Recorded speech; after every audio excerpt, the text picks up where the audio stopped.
I don't know what day it is. I don't know what's going on. I've had a long day. But today we are following on from yesterday's video, which was an original song. And now I'm going to sort of dissect the song a little bit, like I said I would in the last video. So maybe go and listen to the song first before watching this video, because I feel like it will make very little sense otherwise. But here we go. So I guess I'll go through how the song is played first, if anyone ever wants to play it. It's a very, very simple chord progression, because I am a very simple gal. It's because I'm not the best at playing guitar yet, and it's only this second song I think I've ever written. So I wanted to do something easy because I didn't want to be doing too much complicated stuff while I was singing and writing a song that I created myself. So the chord progression is just G, E minor, C and D, and it just keeps going. And it's just a simple down strum. It's just a do do do do do do do thing. I'm very technical with these things, what can I say? And that's literally it. It's so simple to play. It's like the most simple chords you can play on a guitar, but I'm not the best at playing guitar yet. Why does my makeup look insane today? So I'll go through the lyrics a little bit and kind of the base of the song. So my favourite film, Adult Life Skills, with Jodie Whittaker, big fan on this channel, has a sort of theme in it where the main character is struggling with the loss of her brother, and she has a lock of his hair that she's kept. Oh no, it's a lock of her hair that she's kept from the day he died, because she read somewhere that every 7 years all the cells in her body, or in the human body, replace itself, and so you're a whole new person kind of. And she wanted to keep a part of herself that still had her brother in her life, and that's the whole thing. And so I took that idea that I'd heard, and I'd also, I think, seen a TikTok recently about that as well, and it reminded me that every 7 years the cells in my body will be completely replaced. My body will never have had her touch on me, because it will be whole new cells. I'd like to clarify, there was no abuse or anything going on. It was just a bad relationship, and she was not a good person. So the first lyrics are, did you know that every 7 years your body replaces itself and everything is new again? Pretty self-explanatory. And then I say that there'll be a day when she's never touched me, and I guess that should be comforting, but all I can think about is that eventually there'll be a day when she's never touched me. And then I say, and without her I'm not sure who I'll be. And that is because when we met, I was obviously developing into my own person. I think we met when I was 14 maybe. And a lot of my identity was built around my relationship with her. And I'm a very relationship-based person. My personality comes from the people I'm in contact with all the time, and that includes, obviously, there's something in my eye, the people I'm dating. So I sort of didn't know after we broke up. We broke up twice, what can I say? We got back together, and after that second time, which was semi-recently, it was this time 2 years ago. No. Yeah, this time 2 years ago was when we got back together. And after we broke up, I sort of didn't know who I was going to be now that I didn't have this part of my identity, was that I have a girlfriend, this is my girlfriend, and that's not the best trait of mine. I do make a lot of my personality based around the people in my life, and if I lost all the people in my life, I genuinely don't know what I'd be like, because that's not to say I don't have my own personality. I do, or I like to think I do. But obviously, a large part of my personality was formed around the people I've grown up with, and she was one of the people I've grown up with. So I sort of didn't know what my life would look like, or what I would be like without her.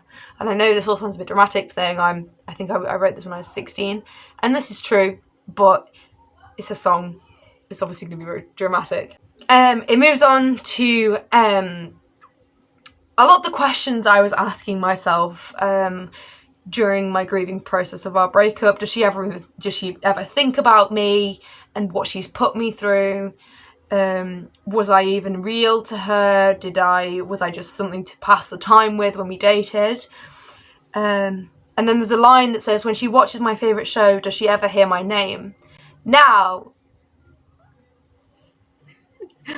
So I found out last year that my favourite show that I've loved for like since I was like literally 13, 12, something like that, How I Met Your Mother. A show that she quite regularly would laugh at me for liking was now her favourite show. And that show got me through our breakup both times, and it's obviously about finding your soulmate and love and all that stuff. So when she watches my favourite show, but she knows was my favourite show, and I'm not saying she can't like it, but when I found out, it sort of felt like a violation, like she shouldn't like that show because it's mine and it's what I used to cope with our breakup. So when she watches that show, does she ever hear my name instead of the protagonist's name or the love interest's name? The next line is, does she haunt me? Oh, what was it? I don't know my own song. The next line is, do I haunt her the way she haunts me when I hear our song? I did miss-sing that lyric in the song, but I couldn't be bothered to refilm it, as I said in the video.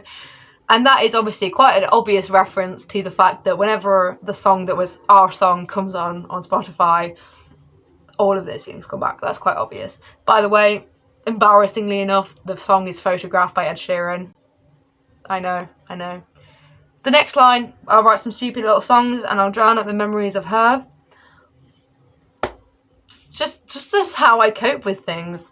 Originally the lyric was, I'll drown out the memories of her with booze, but I changed that because I didn't want people to be concerned. And also that wasn't really how I coped with it anyway, so it didn't really make sense. So the end of the song is that eventually there'll be a day where I don't even dream of her. Again, pretty self-explanatory. And then the last line, and do you know what? I'm still so proud of this. The last line is that for now, eventually, is in 2,117 days.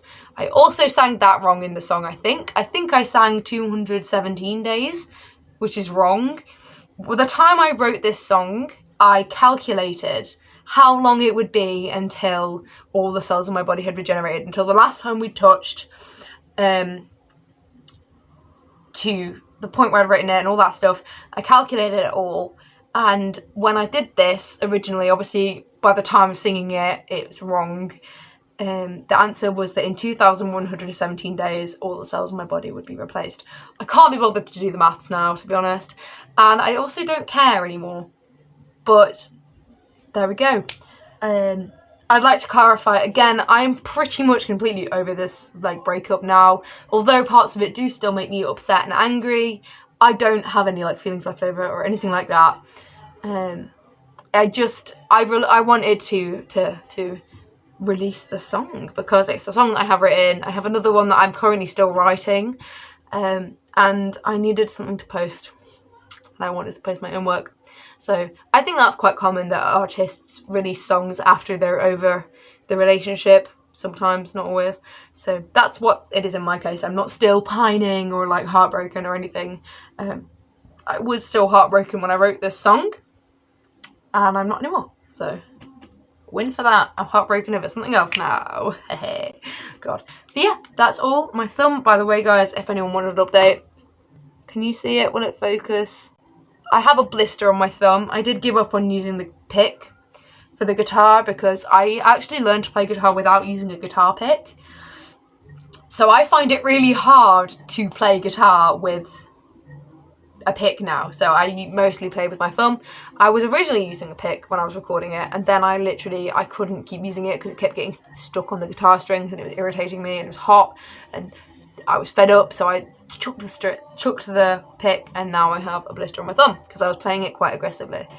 And that's all. That's my song eventually, and that's sort of the process of writing it, why I wrote it, how I wrote it. And yeah, if that was interesting to you, please let me know. I might do this for a year of VEDIJ. The song I released ages ago, I think, again this time 2 years ago, which was about lockdown and all that stuff. If you'd like me to dissect that song as well, I'd happily do it. Again, because I'm running out of ideas for VEDIJ. I'm not actually. I have quite a few ideas, but they just take a lot of effort that I don't have currently because I'm exhausted. So yeah, that's it. Thank you guys for watching VEDIJ, and I will see you tomorrow for, I can tell you what tomorrow's video is, strawberry picking. Ding! See you tomorrow.